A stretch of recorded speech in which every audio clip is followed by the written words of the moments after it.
What up, Shaun? Listen, I'm just trying to live my best life around here. I'm limping around. You're limping around? What happened? I got these stem cell therapy on Friday and it flared up a little bit Yeah. afterwards. Sorry to hear that.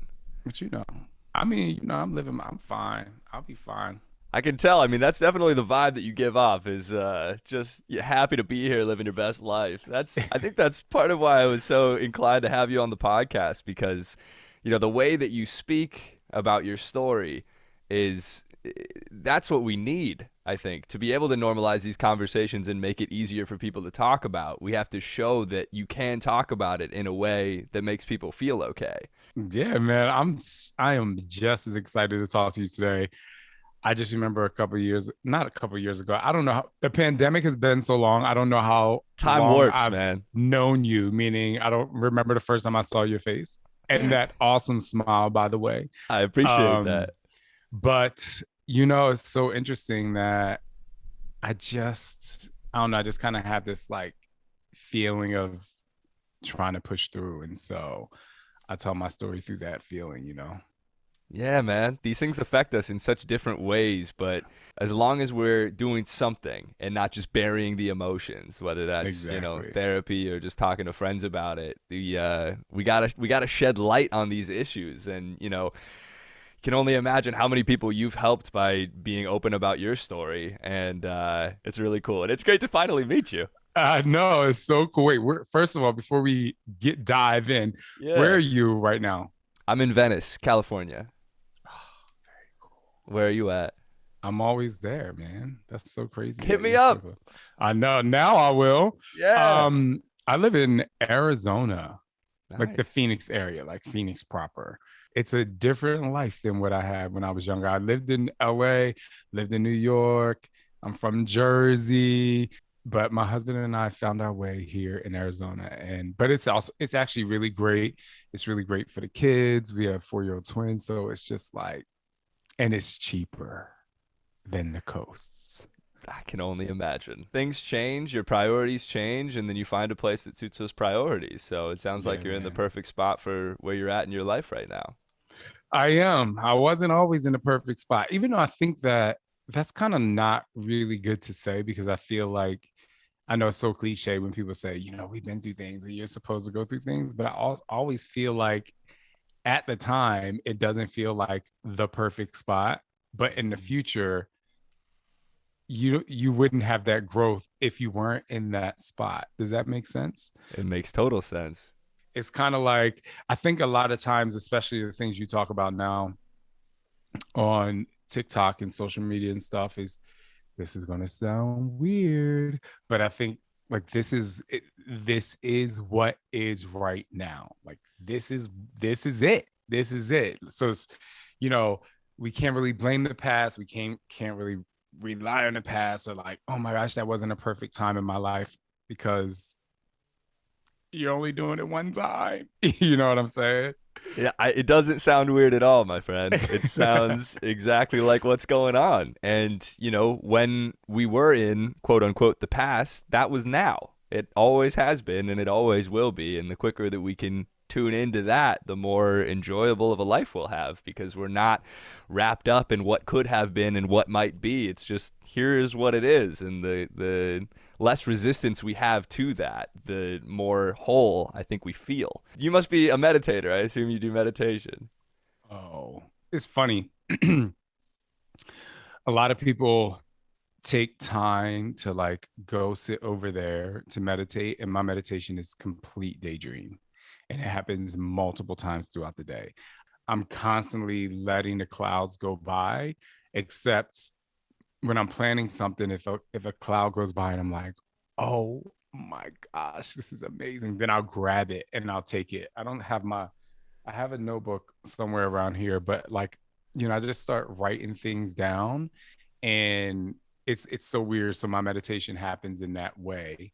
But I have a group online called the Unity Community, and every Saturday I lead a meditation for them. And it's actually done via video, which is a little different than most, is more just sound. outside people who don't meditate might think, why am I going to sit into a corner and whatever? Just like people who don't do yoga, they're like, why are you going? Yeah. They don't understand the process of everything that happens. So yes, I do, and if I don't, I am a hot mess. That's what I'll say. That's what it is now, man. I feel the same way. I mean, it's like meditation has become the most important thing of every day that I have, and it's so essential. And it makes a lot of sense. That's the vibe. I mean, I know we've been following each other for a while, but just talking to you for 5 minutes here, I'm like, this guy totally meditates. I feel the same way where it's not really all about like just sitting down and closing your eyes and being quiet. I mean, ideally, you're meditating all the time because all that is Mhm. tuning into the present moment, which we were just talking about. So, any way that you can do that, it's great. Yeah, and I'm a wild person. Like I'm very wild. Even at 43 years old, I'm like, Shaun, are you still in high school? Like, because I'm so wild. I have that youthful energy right now. I'm kind of injured, so I can't really move and twerk like I want to. Even though I think I am going to put up a TikTok today because I can really only use one butt cheek, so I might pop it. But that's what I'm saying. Like I'm so wild that there has to be that yin yang thing in my personality because I'm also extremely emotional. So, Mm, and I know that about myself. So I have to kind of balance that out with something.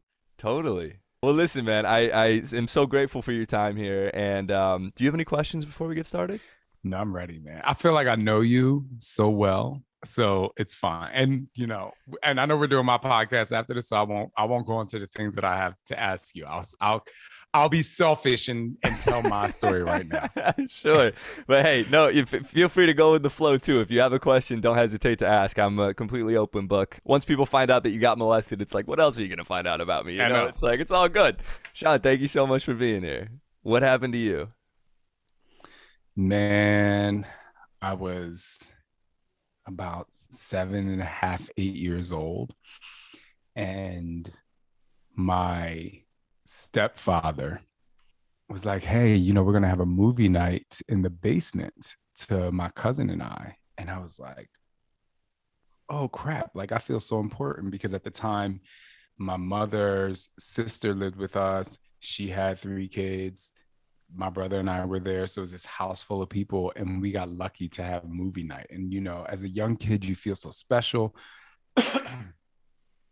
You feel so special and you feel like, oh wow, like I'm the important kid. And every kid wants time with a parent alone, even though they don't know it. When you do get that time alone, you feel really great. So we go in the basement, and it's 1986. I want to give people some Sure. we're not going down to a flat screen TV and like a popcorn machine that like deliver. It's not the Jetsons. It's 1986. So we get downstairs and we're watching a movie and it's great. I don't remember what movie we were watching, but it was at the time we didn't have cable, so we were watching movies on television and they had commercials. And so the first commercial that came on, my stepfather said to my cousin, he was like, hey, can you run up to the kitchen to get us some snacks? And in my head, I'm like, well, thank God I don't got to run up to the kitchen to get snacks because I'm chilling on the couch. I'm just living my best life. Yeah. So as soon as my cousin gets up the steps, my father-in-law stands up and turns off the light. And he whispers in my ear, have you ever French kissed someone? And I was like, no, this is a little odd, but this is somebody that I really trust. I think the world of them basically because they're a parent. Yeah. So I'm like, no. Oddly enough, I knew what that meant because, TV and everything. So he proceeded to French kiss me. And I was just like, okay, that was interesting. I wasn't scared or taken aback or anything like that. It was just kind of like, wow, that was interesting. I don't even know if it was a defense mechanism at the time to be like, oh my gosh, this shouldn't happen. Because soon enough, My cousin opened the door at the top of the steps and turned on the light because he saw the light was off. So he just naturally turned on the light, came back downstairs, and we proceeded to watch the movie again. And then I want to say it was probably 3 or 4 commercial breaks later, which is, commercials happen every 15 minutes or so, at least back then. Mm-hmm.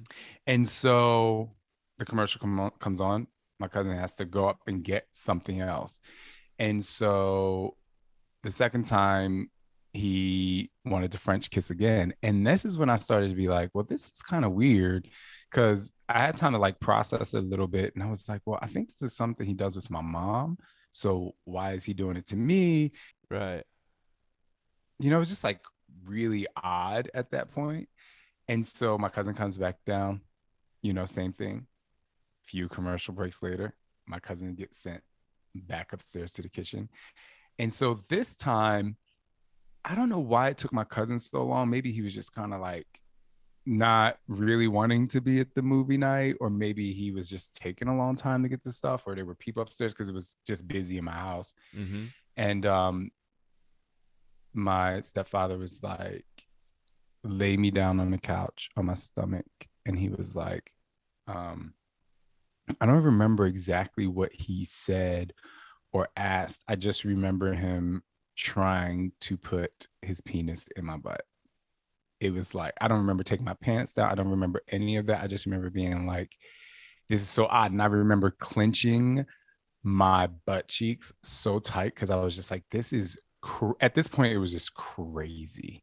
That's the real defense mechanism for sure. Right. It was just like, this is fucked up. Yeah. And now I want to tell your listeners, I can talk about this now and I'm completely fine. Before I used to tell this story and be bawling my eyes out. Now I'm just kind of like, this is fucked up, bitch. Totally. So it was just like so wild.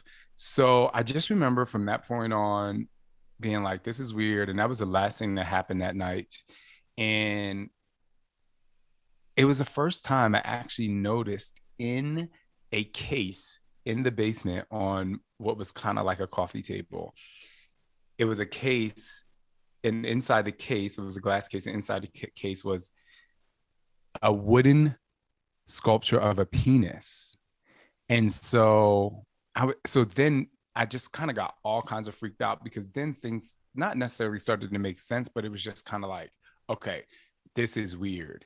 Yeah. And then I've realized that we were also in a place where my brother and I found the Playboy magazines, and they were, so it just became now a sexual dungeon to me and not the basement anymore, Absolutely. So then I was like, okay, so that happened. I didn't say anything. I didn't tell anyone. I just kind of moved on about my life, really.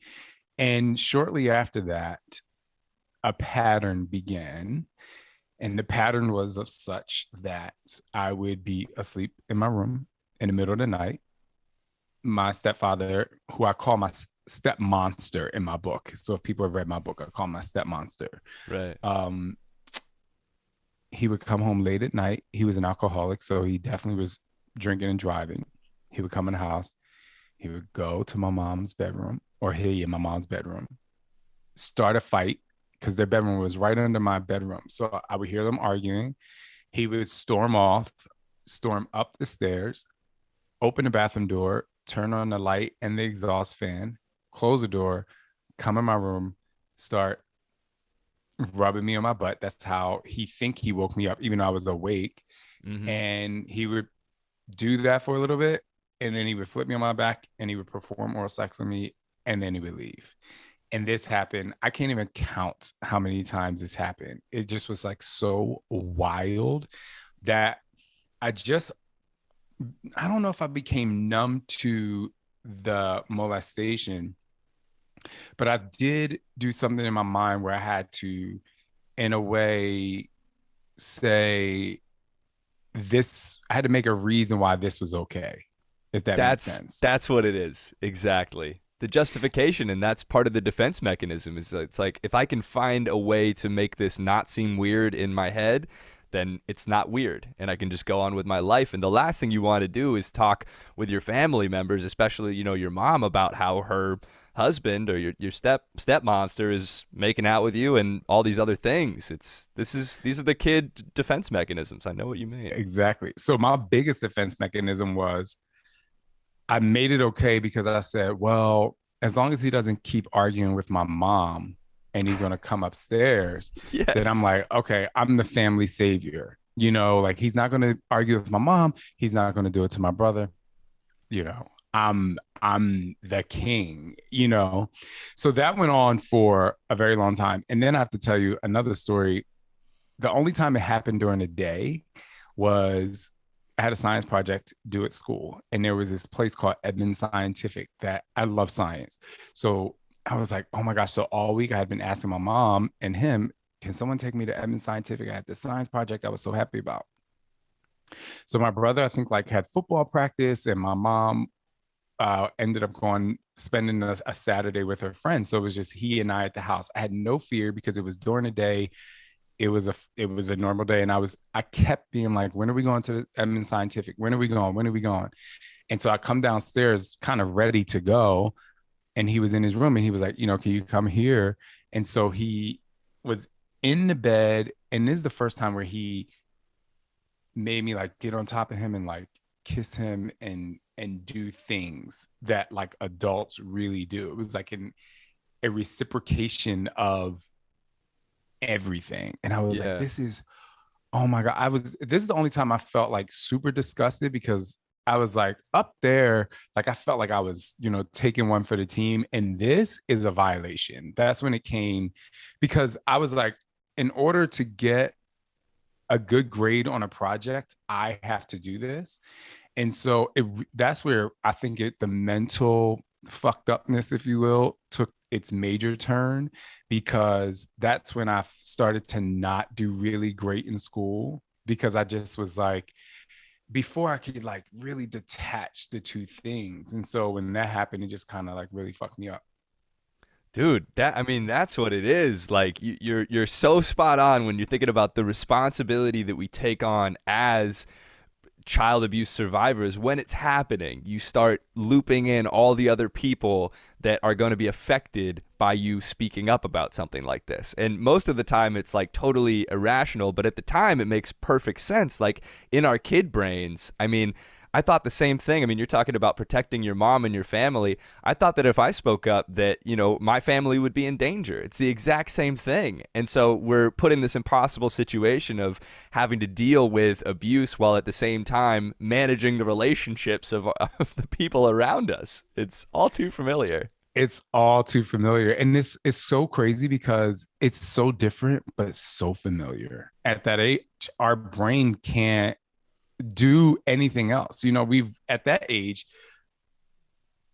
I mean, you've grown up being taken care of and people telling you what to do, and you kind of following these rules and these laws and these systems that people put in place on kids. And at least in my house, there wasn't really that freedom to just be. So then you're like, okay, I have to make this make sense. I have to make this make sense. And you're just kind of like throwing noodles against the wall, really.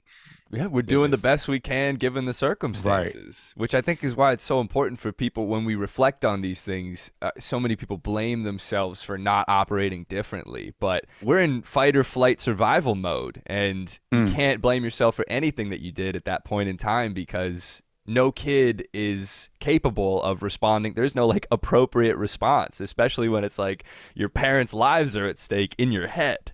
right. And the thing that's really interesting about that is it didn't feel like fight or flight then because you don't have a choice. So if I went outside and we live near bobcats and I saw a ravenous bobcat, right? Yeah. Like that had rabies or something, like I have a fight or flight. Like I'm like, this is crazy. I'm running back in the house. But as a kid, you don't, in this situation, I would say, it didn't seem scary at first for Mhm. my situation. So my fight or flight was so subconscious, it was just, and you're oddly learning about this along the way, but you don't process it the same as you would as an adult. I know that sounds so crazy to some people, but that's just really how it feels. Yeah. Um, so I'll tell you, one of the craziest parts of this entire story is that when it stopped. So the first time that I had ejaculated while he was giving me oral pleasure, that was the last time that the molestation occurred, right? So, but this was like the worst time for me because in my head, I'm like, listen, I did all this for this many years for you to abandon me once I actually get pleasure out of this. This is like the fucked up, right? Isn't that like fucked up? Like that is crazy. So I'm like, now I'm Just mad. Like selfish from I'm that like, guy. bitch, Yeah. like I did all this. And now when it's like I fixate my brain to find a way to enjoy this, now you want to bounce. So it was just so crazy. It's so crazy because like I think that I think if there's one thing I'm like so I don't want to say embarrassed about, definitely not anymore. I think one of the things that I was I'm trying to find the right adjective. I think one of the things that just bothered me the most is how I tried to seduce him after he Mm. stopped. That was like the toughest part for me because I was just like so fucked up from this situation that now I'm like yearning for it because it was attention that I was getting. And now, you like I said before, when I experienced pleasure from it, now you're nothing. But at the same time, that was the point at which I realized that it was toxic because Mm. I was 12 years old. Now I was almost 13 years old. I think I was probably like 13. But so then I realized like, oh, well, if someone is getting pleasure from something and the other person isn't, and they take, like I was just kind of processing this whole thing, like how this happened. And that's when I realized it was toxic. And it took a year for me to figure out a plan to move out of my house. Wow. And that, I mean, that like shame associated with the seduction aspect is it's so real, man. I mean, I would get boners when I was getting molested too, and I had so much shame associated with that because I thought that that meant that it was okay. I thought that Mm-hmm. that just void all of the weird feelings that I was having, and your body betrays you in that way because you, no matter how you feel about the situation, if somebody's touching your dick at that age, you're gonna get a boner. And Facts on facts. so it really, and this is similar to what we were just talking about. We look back on these scenarios and we're like, how did I not do something differently? But it's completely natural and normal. And I think you're also in this position where you've been conditioned to know where pleasure is coming from in your life, and you're also getting like validation and self-worth from this person who, albeit this shouldn't be what's happening, but that's what your brain is now accustomed to. So the seduction is like completely reasonable given the circumstances. Yeah. And it's so interesting. I think maybe a little bit ago, like, I don't know if we were talking about this, so this is in my head, but there are so many people who are like, I would have just done X. And I'm like, no, you wouldn't have. Yeah, good There's luck. Yeah, good luck thinking that way because now you're talking as a rational person who's not experiencing the trauma without without the repercussions of like your response to what's going on. So Totally. yeah, it's so wild. It's so wild, man. But like also I wanted to say something that you said, and I want to bring this topic up because it's been asked a lot of me on social media, especially TikTok, which I love because it does leave an open forum and it's video and you get to see people's intention in their eyes and you get to read it a little bit better than just like a picture that's filtered. Yeah. But so many people ask me, so is that the reason you're gay? And you brought up something that was so profound, and that is, you just said if someone's touching your dick at a young age, you're going to get a boner. And I'm like, I remember being young with girls, and I still, when you kiss the girl, you do this thing, I still got a boner. I was like, it is what it is. This thing didn't like, it didn't have any bearing on my sexuality. My Mm-hmm. sexuality just, not just happened, but when I was a teenager, I realized like, oh, like I like being with him better than her, you know? So it's like, Yeah. but it's not like I had never been with females before. And it's not like I didn't have sex with females after I was molested. Like I was like there was no, I was fast in the sheets, honey. Let me just tell you. But woo, you know, so it's just funny. I'm like, no, I've experienced it. I'm like, no, I really like this, you know. Hmm. And I mean, I knew from a young age, but I'm also a person that's like, well, I got to experience that to make sure. But For sure. I kind of like that you said that, you know, it's like it's sex, you know, you don't know, you know. I know Yeah.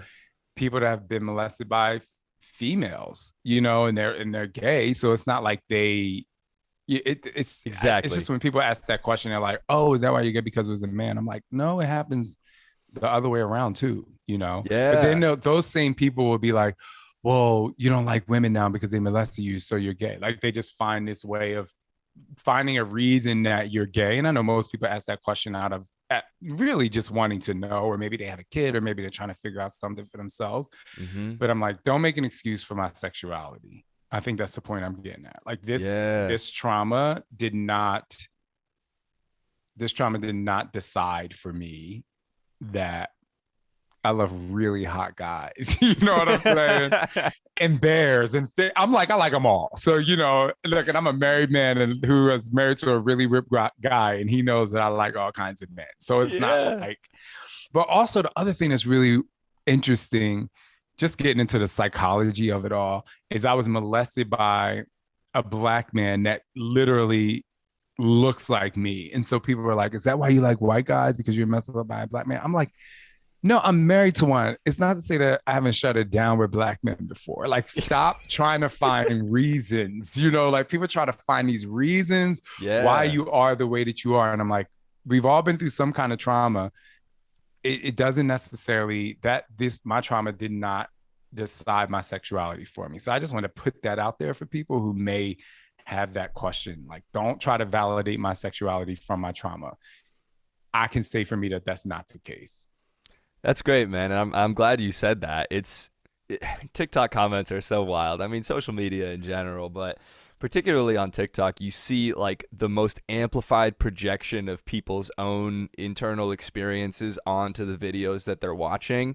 And it's very likely that a lot of the people that are commenting these types of things on your pages are like maybe thinking that they're gay and they're like not wanting to be gay and they're like, well, you got molested, so that's why it happened to you and it didn't happen to me, so I'm straight. Everyone's just trying to validate themselves through these comments, and you end up getting these wild um, messages from people, and people doubting that you're telling the truth. I get that all the time, and people saying I'm making this up for clout, and all these things. And I think it's important to just remember that like these are all people trying to figure themselves out, and you might be the target of their own insecurities that day, but it doesn't mean that you're lying. It doesn't mean that you're gay or straight. It has nothing to do with you and everything to do with them.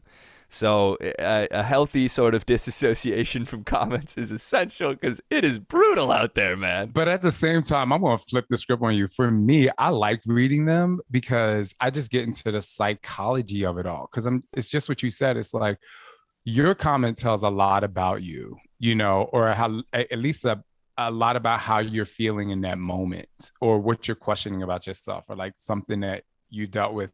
But thinking of your story, you know, people think that you're using it for clout because you're not responding in the way that TV shows that a person should respond to being sexually abused by their best friend's dad. And, you know, so they're like, wait, well, how are you so happy? Well, how are you making a joke about this? How are you? It's like, just because he's able to freely speak this and this is how he either copes or deal or have, you know, dealt with it, doesn't give you the right to judge like his experience and his present, you know, life, and how he's like living his life now. You know, I think people just Totally. find the avenue to try and reach for maybe clarification for themselves. I think you're absolutely right. I couldn't agree more, man. Wild times we're living in. I So, know. how did you get to the point where you decided to move out, and what was that experience like? Yo, let me tell you something. So I was just like, I gotta get out of here. I was like, because I didn't want to be there. I wasn't doing really great in school. And this is coming from somebody, I'm gonna toot my own horn a little bit. I mean, I made the honor roll. Like I was smart as fuck. Like, you know what I mean? Like, Yeah. I think, I was good. Like I had maybe a couple B's on my report card, and most of the time it's because I was talking to somebody and I Sure. wasn't paying attention at that day. So when I started not getting good grades really consistently, or like if a subject got tough that required me to study, I was one of those kids in school where I'm like, okay, if I pay attention in class, I'm gonna be fine. And I loved math and I loved science. I didn't like reading so much, but so I I was like fine. If I showed up to class and I participated, I was fine. It was when I got a little older, I'm in junior high school now, and things are a little bit tougher. And now I have to focus outside the classroom. I have to really focus at home. And so home is not a place where I find focus and peace. And so that's when I felt my grades being like bad. Like I would get like D's and stuff. Oh my God. Like, I've never cried about that. I want to cry about it now because I'm like, what the fuck? I was getting D's, bitch. I'm smart.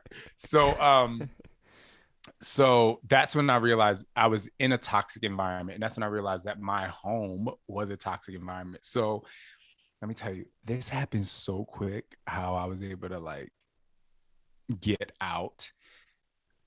My grandmother would always come visit us, just random drive-bys, literally a drive-by. She would probably be on her way from the hairdresser on a Saturday or doing her grocery shopping. And I would always see her car pull around the corner, and she would come down the street. And I saw her car pull around the corner, and I was like, I'm gonna get out of this house today. I was like, she is my escape. And so she pulls up, and it was like clockwork. I don't know how my mom just knows that my grandmother pulled down the street, but my mom comes to the door. She's like, hey, mom. And my grandmother comes down and she rolls down the windows. And my mom and her talk over a little bit. And so I walk over to my grandmother's door and I was like, hey, do you mind if I come live with you and pop up? And she was like, why? She was just kind of like, why? And I was like, this is like so bad. Like I should probably get smacked in the face for saying this, but I was like, well, you guys are old now, and you probably, I'm like, you guys are old, and you need somebody young and strong around the house. That's Like I smart. just was like, no, my grandmother was born when I was 6 years old. So at this time she's 73, but she was a whippersnapper. Like she was no, pushover. My grandfather was very strong. He still was a pastor of the church, and they were still doing their Sure. thing. But being a grandmother, she looked at me like, why are you asking this question? Mm, And so she's like, I'm gonna go talk to your grandfather, and we're gonna pray about it. Everything was, we're gonna pray about it. sure. So she went home, and then she called to talk to me. She was like, I talked to pop up, and she was like, but you have to ask your mother. And I talked to my mom, but my mother never asked. I was just like, I really need to move out. I need to go live with my mom and pop up because, they're old. I use the same thing. But both adults at that time, my grandfather, not yet, but both of them at that time gave me that look like, what is it? And a lot of people would think that your mom should have really questioned you and why, but my mom has her own backstory that she's never been to therapy for, right? Mm. So for her, it could have been a trigger. It could have been something. But anyway, so my freshman year in high school, like or that summer before my freshman year, I like moved out. I was so happy. And then the first night I went to sleep, I went to my room in my grandparents' house, and right before I fell asleep, I was like screaming, crying, just like this, like belting, crying. And my grandparents ran to my room and they, laid hands on me, the Father, Son, and the Holy Spirit. You know, they lay hands on me. Yeah. Listen, in the Bible, in biblical times, you know, one of the things my grandfather always preached was to be born again. And so I got to go back to a story. I love telling stories. So back in camp, you know, it was the first time that I accepted Jesus Christ as my personal savior and I was like Mhm. born again, right? But this night where I was crying in a room and I literally felt a weight being lifted from my soul. Like for me, when people were like, when were you born again? I was like, I was 14 years old. Mhm. Because for me, it's like the day that I actually started living. Like I actually felt alive. It had nothing to do with biblical times, nothing to do with Jesus, you know, You're safe. safety. And so from that point forward in my life, like I literally became a different human. I wish I could help you understand. So I have a son right now, and my husband and I have kids via surrogacy, and I made one of them with my sperm. And so I'm looking at him and Scott is like, oh my gosh, he's just like you. And it's funny because I say to myself and Scott, I'm like, well, he's just like me as an adult. And I Mm. think it's so amazing to lick. And I'm not doing this because people would be like, oh, you shouldn't look at your son as you. And I'm like, but in a way, I love seeing the freedom, his freedom of expression, because I didn't have that as a kid. And I'm like, he's able to express, like, he's so blunt and he tells you how it is. Like, he does not hold his tongue. And as a kid, I did that. But then when I became free, I felt like he feels. So it's almost like this, like, it's almost amazing. Like sometimes I don't even get mad at him when he says something like sassy. I'm like, well, that's what I would say, Hell you yeah, know. But speak your as truth. yeah, but anyway, so I just like every time I talk about these things in my trauma, a lot of different things come to mind because it's just so there's so much depth to our individual stories, you know, that Mhm. I don't think you can ever tap into it all. And I think that's what's because there's so much going on in our brains as a kid. Like our brains are growing and now we have to deal with this crazy event that's happening. So I yeah. agree, man. We're continuously tapping into these experiences, and I think that the more we do, the easier it becomes, Mm-hmm. or we become more accepting of new experiences and memories popping back into our heads instead of it being something that we really are resisting and trying to suppress. And Right. that sort of openness to have these memories come back, I think, really can expedite the healing process and allow these weights to be lifted. Because I felt the same way when I first spoke up to my mom. I mean, it just a completely new person, like safety, even though I was still worried about a lot of things, just knowing that somebody else knew made it so much easier to deal with. But even that initial weight, 26 now, and it's like that was however many years ago, and it's like we're still going. It's an Mm. ongoing process, and I feel like trying to rush the end, trying to be done with it, just makes it harder to do. So Yeah. being open to these healing experiences in whatever forms they present themselves is essential for sure.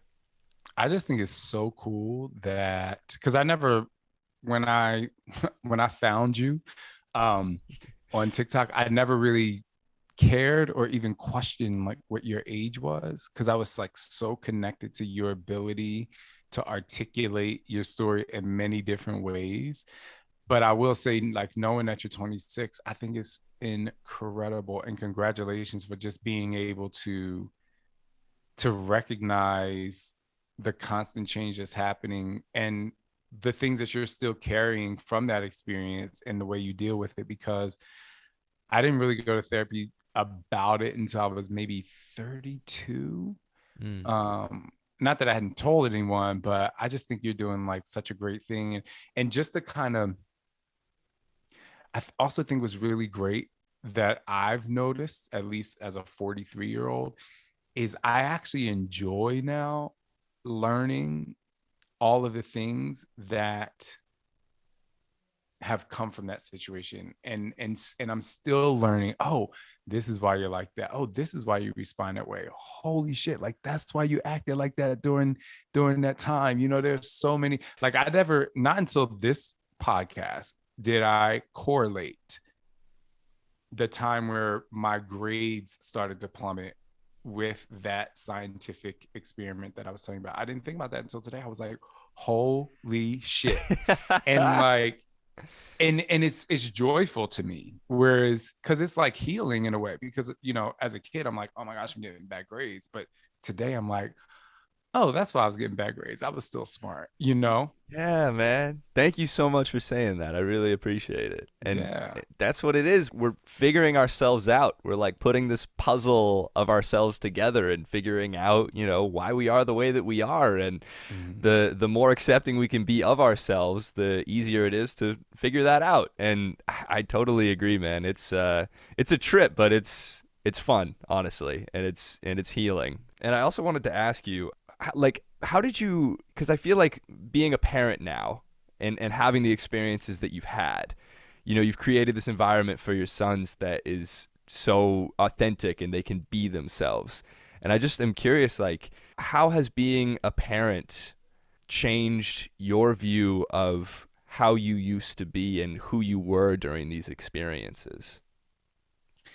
It's interesting. There was definitely a dynamic shift that happened during the process of raising our boys, and they're only 4.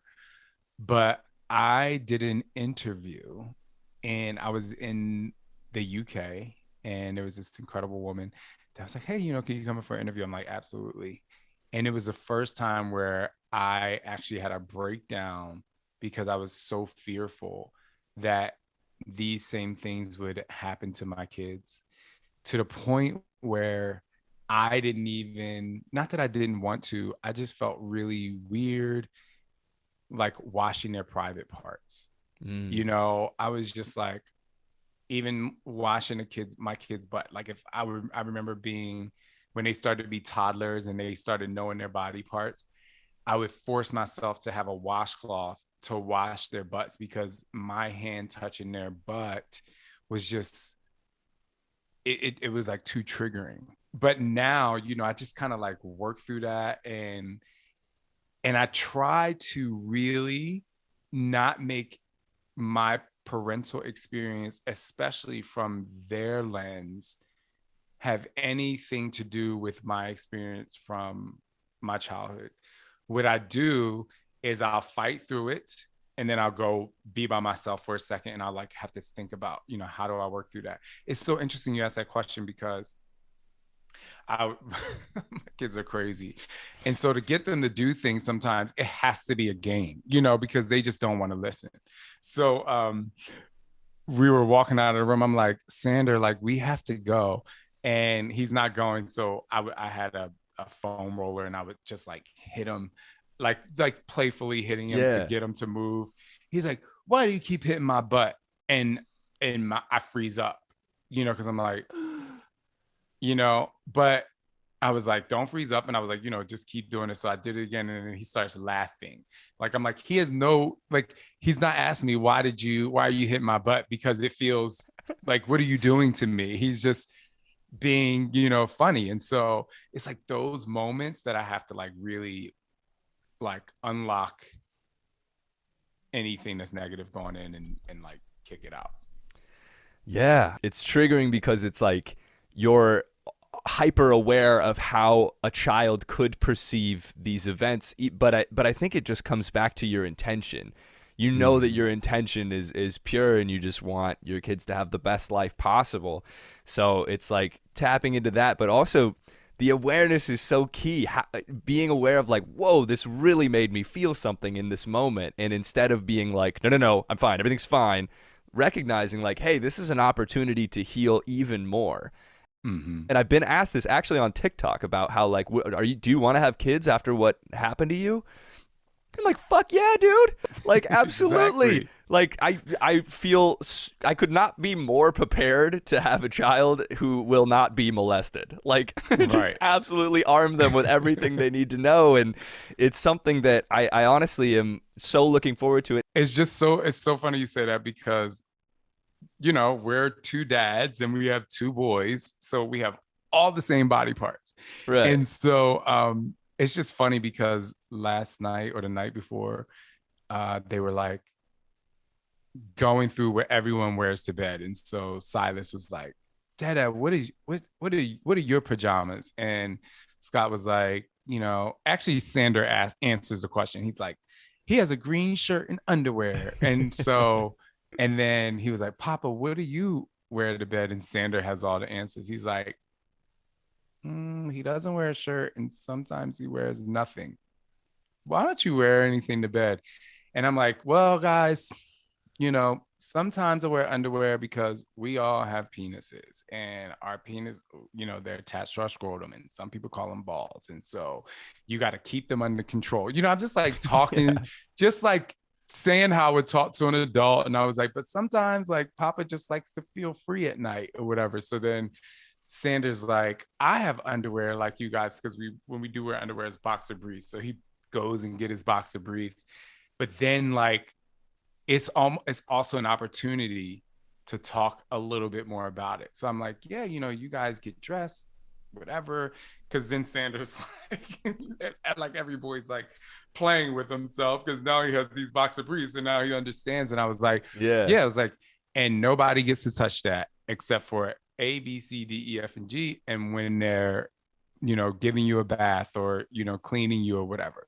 And just like to give them those like little teeny nuggets. And I'm like, if anybody ever touches you there and they're not allowed to, you come tell me right away. And it's okay to let me know, even if and I give them these things. Yes. So yeah. I mean, So it's like so many parents are aggressively trying to prevent their kids from knowing anything about sex or talking about sex in any way. And it's like, we have to be able to give them the tools to communicate what could be happening to them.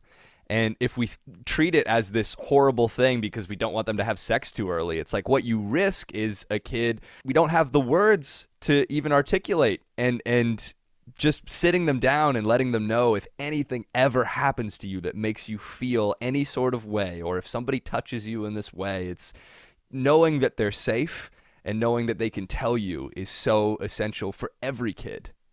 yeah, I think that, man, two quick things. I hope I can remember both.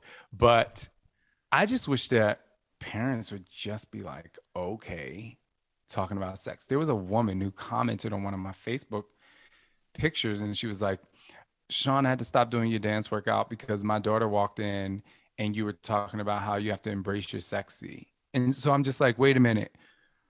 Instead of taking the opportunity to be like, as an adult or one day you're gonna love yourself and you're gonna feel sexy and like and helping her understand what this is, you're gonna say, we can't do that anymore, so that when she starts to have sex, she's going to be afraid to tell you about it. And Exactly. if anybody in my family hears this, they're going to be real mad, but I don't care because I'm speaking truth. I just remember as a kid, parents, all parents and aunts and everybody being like, y'all need to stop talking about that sex. Y'all need, don't, da da da. When most of the women had kids when they were in high school. So instead of just being like, you guys are going to want to have sex, you're going to think guys in high school are really attractive. And you have these hormones that's going to want to act on that. I don't want you to do it. But let's talk about condoms. Let's talk about how much your private parts are prized possession. And talk to me if you feel like you want to have sex with somebody. Not to say like, I mean, I have cousins that were born and I'm very happy for my family members that are here, but at the same time, stop being afraid to talk about sex. Because honestly, if I was if someone spoke to me about it earlier, no one ever told me if anyone touches you, it's okay to tell. And if you're afraid to tell me, go to a counselor or go to the police station or go. No one ever told me that because sex was like such a taboo topic when we all got here by doing it. Yeah. Well, my kids didn't, but I jerked off in a cup. But it's the same thing. It's just like, come Yeah. on. It's such an antiquated way of thinking where like people think that they're protecting their kids by not letting them know anything about this, and it's having the exact opposite effect. And like we know they're going to do it. So why not just give them the tools to do it safely and let them know that they're protected if they ever need to talk about anything. And Yeah, it's come like, on. I mean, we know stranger danger. Everyone knows stranger danger, but what we don't know is that most of the people that are molesting kids are family members, people that you love and trust. And until we can make kids, like it's so essential that we create this open line of communication where you can talk to your parents or people that you love about anyone else, no matter who it is. Avoiding that it's just having the polar opposite effect. It's crazy. So true. I am just so grateful to have had you on here, and I really am in awe of the person that you are and the way that you're able to talk about these experiences. And I just wanted to ask you, what advice would you give to somebody who has been through something similar and is hoping to get to the point where you're at now? The only advice that I have is to let them know that knowing is growing. I think people like us who have been through trauma, but we've also taken the steps to better our minds and better ourselves. I think that a lot of times we put pressure on people saying, you need to go to therapy, you need to do this, you need to do these steps. When I'll tell you a quick story. I can't say who, but I talked to a gentleman about 3 weeks ago that said, pulled me aside and said, I just want to thank you so much for sharing your story on social media because I suppressed it so much that I forgot that it happened. Mm-hmm. And this person went to their wife and just started bawling to their wife and said, hey, I just watched Shaun T's post and this is the first time that I'm remembering that it happened to me. And that right there is major change. And I know so many people with that's been through, maybe it's not sexual trauma, maybe it's verbal abuse or just grew up in a really terrible household, and they don't want to think about it because they don't want to revisit the pain. And so you have to, just like meditation, you have to allow it, even if it comes and goes, you have to allow it to be real. You have to know that it happened because then you can start to grow. Because suppressing and suppressing and suppressing is only going to make it seep out in ways that you don't want it to happen. It's just like, I think the book A Telltale Heart, like the body was chopped up under the floor and the killer thought that the heart was beating when it was dead. It was like you pushed it down so much, you're subconsciously creating these things that don't need to be there. So just know that it happened. Like the first step is just knowing that it happened. You have your one step to growth. And then hopefully you'll find the power and strength to go to the next level, to maybe speak about it or meditate about it or pray about it or tell a best friend or something. But knowing is growing. I love it, man. That was so well said, and I completely agree. And and you also mentioned therapy. The therapy was pretty influential for you for this healing process as well. Oh man, like there's no way I would be able to talk about this like I talk about it without therapy. Therapy is so fun. I think people find therapy to be painful because it brings up times that maybe we're less than positive. Um, but I'm also a person that loves to cry. Like I actually love the feeling of doing it because it just released. I mean, like when my tears come out, people say when you sweat, it's your fat crying. When I cry from emotions, I'm like, I am getting out the toxins in my emotional bucket, right? So Yes.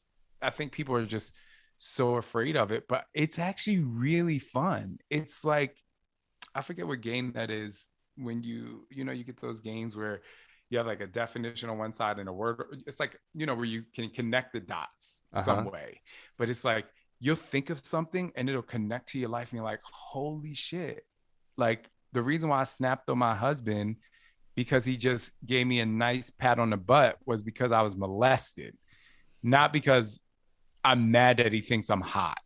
Like that's what I used to do when Scott used to come up Right. and surprise me. I'm like, but now I'm like, you can touch this ass all you want, bitch. Like it's just like it's those things, and it's really fun. Even like when I post pictures of my rear end, because number one, it's great. And number two, like I was so afraid of it for so long.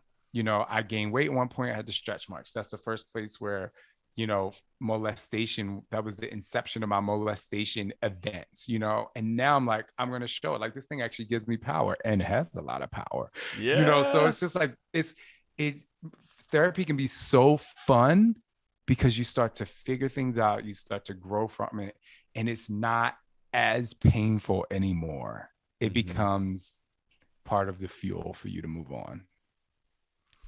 Knowing is growing.